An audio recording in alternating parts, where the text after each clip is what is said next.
بسم اللہ الرحمن الرحیم۔ شروع کرتا ہوں اللہ کے پاک نام سے جو بہت بڑا مہربان نہایت رہنے والا ہے۔ دوستوں، بہنوں، بھائیوں، بزرگوں، السلام علیکم ورحمۃ اللہ وبرکاتہ۔ ہم اپنے اس چینل میں، تاریخ اسلام کے اس چینل میں، ہم دلہ بھٹی دلہ دی بار کو ہر اتوار کو ایک قسط جاری کرتے ہیں۔ آج اس کی 9 نمبر قسط ہے۔ تو دوستوں، پچھلی قسط میں ہم بیان کر رہے تھے کہ 1946 کے الیکشن کی پولنگ کی انتخابی مہم کے اختتام پر بالآخر جنوری 1946 میں پولنگ کا دن آیا تو بڑی دلچسپ صورتحال دیکھنے میں آئی۔ پنڈی بھٹیا میں 2 پولنگ اسٹیشن قائم کیے گئے تھے، ایک ریسٹ ہاؤس اور دوسرا موجودہ گرلز ہائی سیکنڈری اسکول میں۔ مردوں کے پولنگ اسٹیشن جو کہ ریسٹ ہاؤس میں تھا کے قریب یونسٹ اور لیگی کارکنوں کے انتخابی کیمپ بنائے گئے تھے۔ اس روز دلچسپ واقعہ یہ ہوا کہ ایک جیپ جس پر نینسٹ پارٹی کا جھنڈا لگا ہوا تھا دیہاتی ووٹروں کو لے کر آئی۔ جب وہ لیگی کارکنوں کے پاس سے گزری تو کارکنوں نے بڑے پرجوش انداز میں نعرے لگانے شروع کر دیے۔ جب مسلم لیگ زندہ باد، پاکستان کا مطلب کیا، لا الہ الا اللہ، اسلام زندہ باد کے نعرے بلند ہوئے تو جیپ میں سے ایک بوڑھا دیہاتی چھلانگ لگاتا ہوا، زخم کھاتا ہوا لیگی کیمپ میں آ گیا، اس جیپ سے کود کر، اور یونیورسٹیوں کو گالیاں دیتے ہوئے کہنے لگا کہ یہ مجھے دھوکہ دے کر کافر کرنے لگے تھے، میں نے تو صرف اسلام کی پارٹی کو ووٹ دینا ہے، یہ مجھے اسلام کی پارٹی بتا کر اپنے ساتھ لائے تھے۔ اسلام کی پارٹی کا کیمپ تو یہ لگتا ہے جہاں سبز رنگ کا جھنڈا لگا ہوا تھا، اس پر لیگی کارکنوں نے زخمی بوڑھے کو کندھوں پر اٹھا لیا اور زبردست نعرے بازی کرتے ہوئے اس کا ووٹ ڈلوانے پولنگ اسٹیشن لے گئے۔ اس واقعہ سے اندازہ کیا جا سکتا ہے کہ تحریک کے دوران سادہ لوگ مسلمانوں میں کس قسم کا جذبہ کار فرما تھا اس وقت۔ حالانکہ ان پر یونسٹ جاگیرداروں کا دباؤ بھی تھا، لیکن انہوں نے اس کی کبھی بھی پرواہ نہیں کی تھی۔ دوسرا واقعہ یہ پیش آیا کہ پنڈی بھٹیا کے نواحی گاؤں مچھو نکا سے 2 لیگی ووٹر مولا داد اور مغل خان ووٹ دینے کے لیے پولنگ اسٹیشن کی طرف آ رہے تھے کہ ہائی اسکول کے قریب میاں عطا محمد بھٹی نے انہیں ورگلانے کی کوشش کی، لیکن وہ اپنے سیاسی عقیدے پر بضد رہے۔ کچھ لیگی کارکنوں نے جا کر اپنے قائدین کو اطلاع دی کہ لیگی ورکروں کی راہ میں رکاوٹ پیدا کی جا رہی ہے۔ اس پر مقامی لیگی رہنما میاں غلام محمد، سید اکبر شاہ اور الہی بخش لودرا وہاں پہنچے۔ دونوں طرف سے تکرار ہوئی تو میاں عطا محمد بھٹی اور الہی بخش لودرا گتھم گتھا ہو گیا۔ اس پر میاں مظفر خان اور اکبر شاہ نے بیچ بچا کر کے معاملے کو رفع دفع کرایا۔ اس طرح کے واقعات میں پولنگ کا عمل مکمل ہوا اور نتائج نکلے تو حلقے میں مسلم لیگ کو شاندار کامیابی نصیب ہوئی۔ مسلم لیگ کے امیدوار راج محمد تارڑ کو 8,290 ووٹ حاصل ہوئے تھے، جبکہ ان کے مخالف یونسٹ پارٹی کے امیدوار غلام محمد کو صرف 3,168 ووٹ حاصل ہو سکے۔ تیسرے امیدوار خان بہادر عطا اللہ آخری وقت میں راج محمد تارڑ کے حق میں دستبردار ہو گئے تھے، اس لیے انہیں صرف 1 ووٹ ہی حاصل ہو سکا۔ لیگی کی اس شاندار کامیابی کا سارا سہرا لیگی کارکنوں کی شبانہ روز اور انتھک محنت کا ثمر تھا۔ ان میں نمایاں ترین پنڈی بھٹیا کے غلام محمد مسن، سیکرٹری مسلم لیگ، میاں محمد حسین بھٹی، صدر مسلم لیگ، میاں نذر حسین بھٹی، شیخ چراغ الدین، شیخ دوست محمد، علی احمد، غلام محمد فاروقی، غلام محمد پاکستانی، مار عبد الکریم چودھری، الہی بخش لودرا، بابا نبی بخش، شیخ مولا بخش، شیخ سید علی احمد اور سائیں محمد اسماعیل ڈرا، جبکہ جلال پور بھٹیا سے میاں اسلم حیات بھٹی، محمد حسین زرگر، نور محمد درز حکیم، فیض محمد قاضی عبدالرسول، خلیفہ سراج الدین اور پیر ارشاد حسین کے نام نمایاں ہیں۔ اس طرح انتخابات میں شاندار کامیابی پر آل انڈیا مسلم لیگ نے 11 جنوری 1946 کو یوم فتح منانے کا اعلان کیا۔ اس روز جلال پور، حفظ آباد اور پنڈی بٹیاں اور دیگر گردنواح کے مسلمانوں نے اپنے گھروں میں چراغاں کیا اور مستقبل کی آزادی کی شمعیں روشن کی۔ یہاں ایک جلوس بھی نکالا گیا۔ لیگی کی کامیابی پر مسلم لیگ پنڈی بٹیاں کی طرف سے قائد اعظم محمد علی جناح کو مبارکباد کا تار ارسال کیا گیا۔ یہ تار غلام محمد مسن اور شیخ محمد حیات بھپرا کے دستخطوں سے ارسال کیا گیا تھا اور اس کی وصولی رسید قائد اعظم کے دستخطوں سے موصول ہوئی تھی۔ انتخابات کے بعد انگریزی حکومت کو یہ احساس ہو چکا تھا کہ ہندوستان کے مسلمانوں کو نظر انداز کر دینا ممکن نہیں رہا، اور اب مسلمانوں کا واضح طور پر یہ نصب و اعلان بن چکا تھا کہ پاکستان کے مصور کی سوا وہ کسی اور دستوری حل کو قبول نہیں کریں گے۔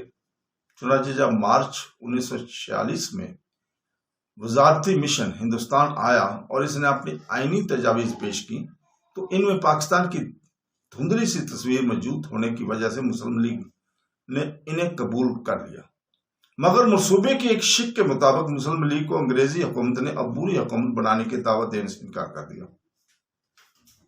یہ کابینہ مشن منصوبہ کی دفعات کی کھلی خلاف ورزی تھی۔ اس بدعہدی پر مسلم لیگ نے مسلم عوام سے اپیل کی کہ وہ 16 اگست 1946 کو نہایت منظم طریقے سے براہ راست اقتدام کا دن منائے، تاکہ سب کو معلوم ہو جائے کہ وہ پاکستان کے لیے ہر قسم کی قربانی دینے کے لیے تیار ہے۔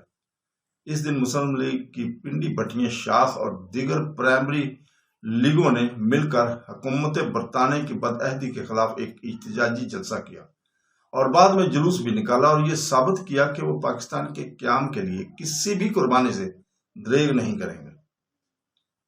اسی دوران انجمن اصلاح المسلمین کا 3 سالانہ جلسہ منعقد ہوا تو اس کی صدارت کے لیے مسلم لیگی رہنما سردار شوکت حیات کو مدعو کیا گیا تھا، لیکن وزارتی بغاوت کی آمد کی وجہ سے ان کو دہلی روانہ ہونا پڑا، جس کی وجہ سے وہ یہاں تشریف نہ لا سکے۔ البتہ جلسہ میں علامہ علاؤالدین صدیقی اور مولانا مسلم صاحب جیسے مقررین نے مطالبہ پاکستان کے حق میں پرجوش تقریریں کی۔ یہ وہ دن تھے جب ہندوستان مکمل فرقہ وارانہ کشیدگی کی لپیٹ میں آ چکا تھا اور کلکتہ، بمبئی، نوخلی، بہار، آگرہ، گڑھ، مگیشر، مدراس، پنجاب، بنارس، پھر کلکتہ، ان سب جگہوں کو ہندوستانیوں نے ایک دوسرے کے خون سے لالا زار بنایا ہوا تھا۔ صوبہ بہار میں تو ہزاروں بے گناہ مسلمان اس شیطانی چکر میں تعصب اور جنون کے پیٹ چڑھ چکے تھے۔ سینکڑوں عورتیں بیوائیں اور ہزاروں بچے یتیم ہو گئے تھے۔ ان سنگین اور نازک حالات میں بہار کے مظلوم مسلمانوں کی امداد کے لیے پنڈی بٹیاں کے مسلمانوں نے زبردست مہم چلائی اور امدادی رقم جمع کر کے قیادت کے قائم کردہ بہار فنڈ حبیب بینک، چاندنی چوک، دلی میں جمع کرائی۔ ملکی سطح پر فرقہ وارانہ کشیدگی کے اثرات یہاں کی مقامی سیاست پر بھی مرتب ہونا شروع ہو گئے تھے۔ چنانچہ ٹاؤن کمیٹی کے جدید انتخابات کے لیے جنوری 1947 میں نئی وارڈ بندی کے کام کا آغاز ہوا تو اس پر دونوں قوموں میں شدید تناؤ پیدا ہو گیا تھا۔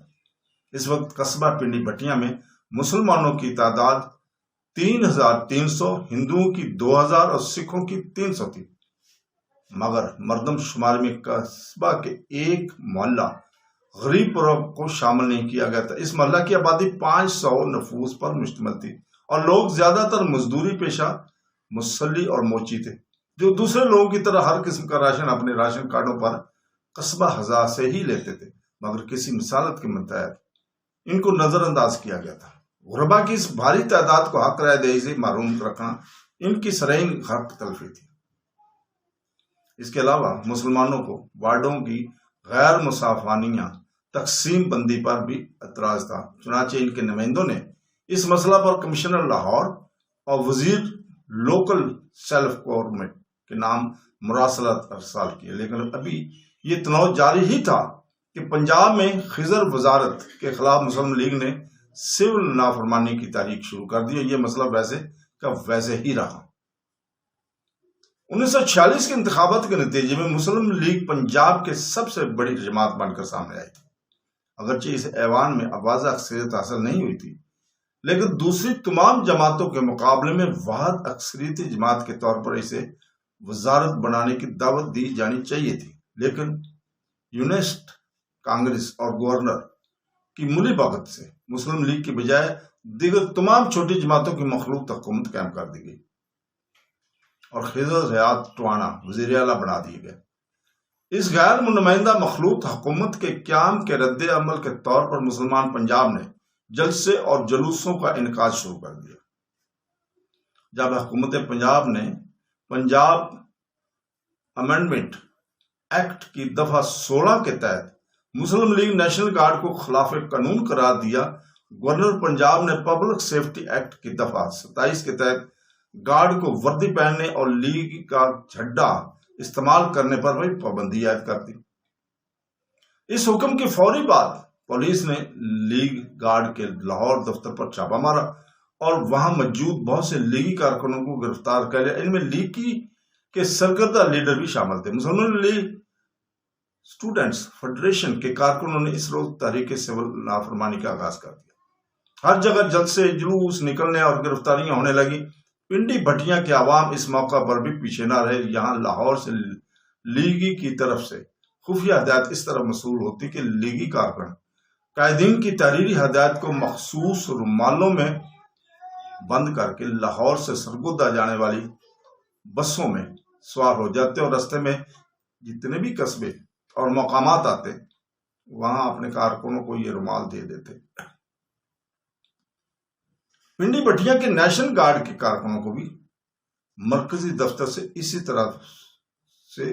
اسی طریقے سے ہدایات ملتی رہیں۔ انہیں ہدایات پر عمل کرتے ہوئے لیگی کارکن جیسے جلسے جلوس کو منظم کرتے اور گرفتاریاں پیش کرنے کے پروگرام مرتب کرتے۔ چنانچہ پہلے روز شاہی جامع مسجد لاہور سے ایک بڑا جلوس کا آغاز ہوا تو کارکنوں نے خضر حیات کا پتلا اٹھا رکھا تھا۔ جب جلوس مسلم لیگ زندہ باد، پاکستان زندہ باد اور خضر ٹوانا مرد آباد کے نعروں کی گونج میں چوک لاری اڈا کے قریب پہنچے تو پہلے خضر ٹوانا کے پتلے کو آگ لگا کر جلایا گیا۔ پھر 7 مسلم لیگی کارکنوں نے خود کو گرفتاری کے لیے پیش کر دیا۔ گرفتاری پیش کرنے والے یہ کارکن مار عبد الکریم، رانا فضل الہی، محمد بشیر مسن، محمد منشا مسن، محمد علی، غلام رسول درزی، سائیں اسماعیل ڈھیر گروپ لیڈر تھے۔ جب یہ 7 کارکن گرفتار ہو چکے اور ان کے ہاتھوں میں ہتھکڑیاں پہنائی جا چکی تو ایک سکھ سپاہی نے آگے بڑھ کر تنزیہ پکارا کہ وہ تو 8 ہتھکڑیاں لایا تھا، ایک بچ گئی ہے، یہ کون پہنے گا؟ اس پر ایک جو شیلا کارکن محمد بشیر کلفی والا پاکستان زندہ باد کا نعرہ بلند کرتے ہوئے آگے بڑھا اور اپنے دونوں ہاتھ گرفتاری کے لیے پیش کر دیے۔ ان کارکنوں کو پہلے حافظ آباد لے جایا گیا، پھر گجرانوالہ جیل منتقل کر دی گئی، جہاں پہلے ہی حافظ آباد مسلم لیگ کے رہنما علی بہادر اعوان، چودھری ارشاد اللہ تارڑ اور چودھری صلاح الدین چٹھا، حامد ناصر چٹھا کے والد صاحب، سینکڑوں لیگی کارکنوں سمیت جیل میں موجود تھے۔ اگلے روز اپنی سپرنٹینڈنٹ جیل معافی نامے لے کر ان کارکنوں کے پاس آیا اور انہیں اس پر دستخط کرنے کو کہا۔ اس پر یہ کارکن طیش میں آ گئے اور ڈپٹی سپرنٹینڈنٹ کی خوب پٹائی کی۔ صلاح الدین چٹھا نے معاملہ رفع دفع کرایا۔ 8-10 روز جیل میں بند رہنے کے بعد ان کارکنوں کو رہائی ملی۔ بالآخر پورے پنجاب میں تحریک کامیاب ہوئی اور خضر ٹوانا کو مستعفی ہونا پڑا۔ ان سرگرمیوں سے تاریخ پاکستان کے جوش اور ولولہ میں اور اضافہ ہو گیا۔ اب انگریزوں کے لیے ان بات کے سوا کوئی چارہ نہ رہا تھا کہ وہ مطالبات پاکستان کو تسلیم کر رہے۔ چنانچہ 3 جون سن 1947 کو ہندوستان کی تقسیم کا اعلان کر دیا گیا اور 14 اگست کو دنیا کے نقشے پر پاکستان کے نام سے ایک خود مختار مسلم مملکت وجود میں آ گئی۔ یہاں لوگ ریڈیو پر پاکستان کے قیام کی خبر سننے کے لیے بڑے بےتاب تھے۔ ایک لیگی کارکن علی احمد لوتھرا نے اس کا اہتمام کیا اور عام مسلمانوں کو اپنے گھر جمع کر کے ریڈیو پر پاکستان کے قیام کا اعلان سنوایا۔ جو ہی یہ تاریخی اعلان ہوا، مسلمان زندہ باد کے نعرے لگاتے جلوس کی شکل میں مین بازار میں آ گئے اور خوشی کا اظہار کیا۔ قصبہ سے ہندوؤں کا انخلا۔ قیام پاکستان کے اعلان ہوتے ہی مشرقی پنجاب میں جہاں ہندوؤں اور سکھوں کی اکثریت تھی، بدامنی، لوٹ مار اور قتل و غارت گری کے واقعات شروع ہو گئے تھے۔ امرتسر میں تو مسلمانوں کے خون سے جو ہولی کھیلی گئی تھی، اس کی مثال تاریخ میں نہیں ملتی۔ چنانچہ وہاں سے مسلمان مہاجرین کا ایک سیلاب مغربی پنجاب کی طرف امڑ آیا تھا۔ مسلمانوں پر ظلم و ستم کی داستانیں جوں یہاں پہنچی، ویسے ویسے اس کا رد عمل بھی ہوتا رہا۔ چنانچہ پاکستان کے علاقوں سے ہندوؤں کا انخلا شروع ہو گیا۔ دلہے کی بہار کے پورے علاقے میں مسلمان واضح اکثریت میں تھے، مگر انہوں نے یہاں ہندوؤں کے پرامن اور باعزت انخلا میں ان کی پوری مدد کی۔ شروع میں کچھ افواہیں پھیلی تھیں کہ دریائے چناب کے کنارے آباد راجے شاہ اور سید شاہ، جو اپنے وقت کے مشہور قزاق تھے، لوٹ مار کریں گے۔ ان کی طرف سے قصبہ میں یہ اعلان بھی کروایا گیا تھا کہ مسلمان اپنے گھروں میں سب جھنڈا لا رہے ہیں تاکہ انہیں اندازہ ہو سکے کہ یہ مسلمانوں کے گھر ہیں۔ ان اعلانات پر قصبہ کے تمام ہندو مسلم باہم متحد ہو گیا اور ان کے مقابلے کے لیے تیاریاں شروع کر دی۔ جب حالات بگڑتے دیکھے تو ٹاؤن کمیٹی کے چیئرمین دوست محمد بھٹی نے اپنے اثر و رسوخ کو استعمال کرتے ہوئے راجے شاہ کو شہر کے باہر ہی روک دیا اور اسے سمجھا بجھا کر واپس کر دیا۔ اس دوران غیر مسلموں کے پرامن انخلا کے بندوبست کے لیے سرکاری فورس بھی آ گئی تھی۔ چنانچہ حالات قابو میں رہے اور سوائے ہندو لڑکی کے ساتھ زیادتی کے واقعے یہاں کے غیر مسلم انتہائی پرامن طور پر بھارت کی طرف روانہ ہو گئے۔ ہندو لڑکی کے ساتھ ایک مسلمان سپاہی کی زیادتی کا کچھ واقعہ یوں ہوا تھا کہ ایک فوجی افسر کی نگرانی میں جب سرکاری فورس یہاں تعینات کی گئی تھی تو ان دنوں مشرقی پنجاب کی مسلمان لڑکیاں کے ساتھ سکھوں اور ہندوؤں کی زیادتی کے المناک واقعات یہاں پہنچنا شروع ہو گئے تھے۔ ان واقعات سے یہاں کے مسلمانوں میں بھی بڑا ہیجان پیدا ہو گیا تھا۔ چنانچہ جب ایک مسلمان سپاہی محلہ غربی جدید میں گشت پر تھا تو ایک ہندو لڑکی کو گھر میں اکیلا پا کر اس سے زیادتی کا موجب بنا۔ لڑکی کے باپ کو معلوم ہوا تو وہ گر آزاری کرتا ہوا روتا ہوا دوست محمد بھٹی کے پاس شکایت لے کر آیا، کیونکہ اس واقعہ سے شہر میں ایک بڑے فساد کا خطرہ پیدا ہو گیا تھا۔ اس لیے دوست محمد بھٹی نے لڑکی کے باپ سے انتہائی دلگیری کی اور اس کے سال جا کر سارا واقعہ میجر کی گوش گزار کیا۔ میجر نے فوراً سپاہی کو گرفتار کر کے گجرانوالہ روانہ کر دیا اور لڑکی کے باپ سے دست بدست معافی طلب کی۔ یوں قصبہ کی اس چنگاری کے پھیلنے سے بچ گیا۔ البتہ پنڈی پٹیاں کے جنوب میں واقع ایک گاؤں بلیر میں جو جنگین واقعہ رونما ہوا، علاقے کی تاریخ میں اس کی کوئی مثال نہیں ملتی۔ بلیر پنڈی بٹیاں سے جنوب کی طرف سنگ لاہل کے قریب واقع سکھ آبادی کا ایک دیہات تھا۔ اس وقت نرنجن سنگھ گاؤں کا سربراہ تھا، جو ایک متمول اور بڑا زمیندار تھا۔ اس نے اعلیٰ نسل کی گائیں، بھینسیں اور گھوڑے پال رکھے تھے۔ تقسیم کے دنوں میں فسادات کا آغاز ہوا تو نرنجن سنگھ نے حملے کے خطرے کی پیش نظر بہت سارا اسلحہ ریاست پٹیالہ سے منگوا کر جمع کر لیا تھا۔ پہلے بھی اس کے پاس جدید ہتھیار موجود ہوتے تھے۔ ادھر سے علاقے کے بعض دیہاتی مسلمان لوٹ مار کے گھر سے جمع ہوئے اور گھوڑوں پر سوار ہو کر بلیر کی طرف روانہ ہو گئے۔ سکھ سردار نرنجن سنگھ کو اس حملے کی اطلاع ملی تو اس نے دیہات کے چاروں طرف اپنے مسلح آدمی کو کھڑا کر دیا، لیکن خود حملہ آوروں کا مقابلہ کرنے سے پہلے ایک سنگین کام یہ کیا کہ دیہات کی تمام سکھ نوجوان لڑکیوں کو اکٹھا کر کے ان کو اپنی عزتوں کی خاطر ست سری اکال کی راہ میں قربان ہو جانے کی اپیل کی۔ تمام لڑکیوں نے اس آگے سر تسلیم خم کر دیا اور قربان ہو جانے پر تیار ہو گئیں۔ چنانچہ نرنجن سنگھ نے ایک نوجوان سکھ کو تلوار دے کر گاؤں میں واقع 2 منزلہ کنویں کے پاس کھڑا کر دیا۔ پھر سکھ لڑکیاں باری باری آتے گئیں اور اپنا سر کٹوا کر ست سری اکال کے نام پر قربان ہوتے گئے۔ جب نرنجن یہ کام کر چکا تو سکھ نوجوانوں کے ساتھ چاروں طرف مورچہ بند ہو گیا۔ اس دوران مسلمانوں کا وہ گروہ جو پہلے ہی رسا گیری اور چوری کے پیشہ سے وابستہ تھا، بلیر پہنچ گیا تھا اور اس کا محاصرہ کر لیا۔ ان کا محض مقصد مال مویشی کی لوٹ مار کرنا تھا، مگر ان کا